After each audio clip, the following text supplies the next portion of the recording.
It takes a crisis for someone to reveal themselves, for better or for worse. The silence following the terror attacks on innocent Israeli citizens from the usual suspect right-on political commentators and celebrities has been deafening. These media types with millions of followers and millions in the bank normally live on platforms like Twitter, signalling their virtue by backing the latest campaign: Black Lives Matter, LGBTQ+ rights and Just Stop Oil. But Just Stop Terrorism doesn't seem to feature in their worldview. It seems the annihilation of 260 people at a music festival, the kidnapping of a Holocaust survivor, the beheading of babies, the burning of human bodies, and the abject terror of Jewish people living in this country doesn't merit comment, just a disgusting and mealy-mouthed call for a ceasefire on both sides. By equivocating in this manner, household name woke celebrities are picking a side, and it's not the side of the innocent Israelis who were dragged out of their homes, raped, spat at and shot dead by these medieval monsters. This may not be their intention, but the unfortunate perception is that they're literally siding with the terrorists. Thank God I'm on this channel where I can actually use that word, terrorist. Unlikely to be nominees for this week's Read the Room Award, the BBC have dug in their heels, refusing to refer to Hamas as terrorists, even though they are designated as such by the British government. Here is the Defence Secretary, Grant Shapps, who is Jewish, calling out the BBC this morning on the Radio 4 Today programme. The Israelis are trying to get hold of the Hamas terrorists, who you don't seem to be particularly interested in, and the BBC seems to refuse to call terrorists, even though the British Parliament has legislated that they are terrorists, which is a question I haven't heard the BBC answer yet. Have you not seen any of the coverage on the BBC of the atrocities, the dead, the injured, the survivors? Yes, I have. So how can you say that we're not interested in those atrocities?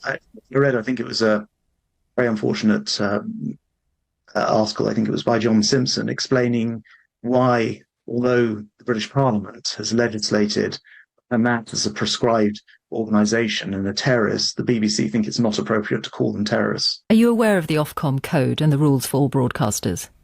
Of course. The refusal of the BBC to use the word terrorist in relation to those Hamas monsters is an ongoing insult to Jewish people. I would expect that crank Jeremy Corbyn to take this position. Of course I would. Jeremy Corbyn is the man who called Hamas his friends and who lost the Labour Party whip because of his response to the Equalities and Human Rights Commission in relation to anti-Semitism. But where is Saint Gary Lineker in all this? A man who in the past has invoked memories of the Holocaust, comparing Suella Braverman's efforts to tackle illegal immigration as redolent of 1930s Germany. But no condemnation of actual Nazi behaviour and the worst attack on Jewish people since the Holocaust. Perhaps he was busy washing another bottle of Just for Men charcoal edition into his hair. His only comment on the tragedy playing out in Israel was to retweet and applaud an extraordinarily offensive tweet from the Premier League. Whilst condemning the violence against innocent civilians, there's no mention in the statement that Israel was invaded or that war crimes against Jewish people have been committed. Instead, they hide behind the cloak of snake oil language like escalating crisis, which takes us back to the BBC's narrative of conflict on both sides. Let me correct the BBC and the Premier League and all of these previously woke celebrities who seem to have forgotten their Twitter password. Hamas are a terror organisation who invaded Israel. Israel are defending themselves, which the British government have confirmed they have a right to do. Now, in the past, the Premier League have been absolutely right to call out the evil of racism, particularly the Kick Racism Out of Football campaign, which I thought was brilliant. But their obsession with the highly political and divisive Black Lives Matter movement, which calls for the defunding of the police, the end of the nuclear family and a communist economic model, demonstrates the selective morality of the woke left. Don't take my word for it. Whilst the Premier League took the knee to this corrupt and dangerous organisation, it has revealed its own true colours, celebrating Hamas's evil actions. In one particular tweet, an official BLM account in the United States showed a picture, an image, an illustration of a Hamas terrorist on a parachute flying into Israeli territory to kill 260 people at a peace music festival. This is the same BLM to which the Premier League has devoted hundreds of hours of publicity, and now they cannot stand up for Israel.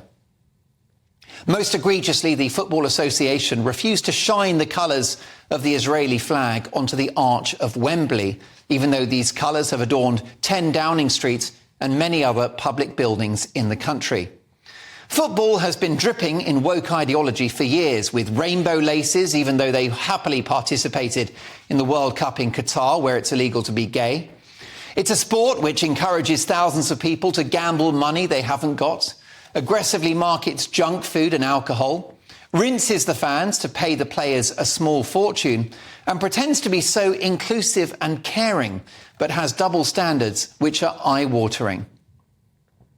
Amid tragic scenes of horror in Israel, the football authorities have done sweet FA.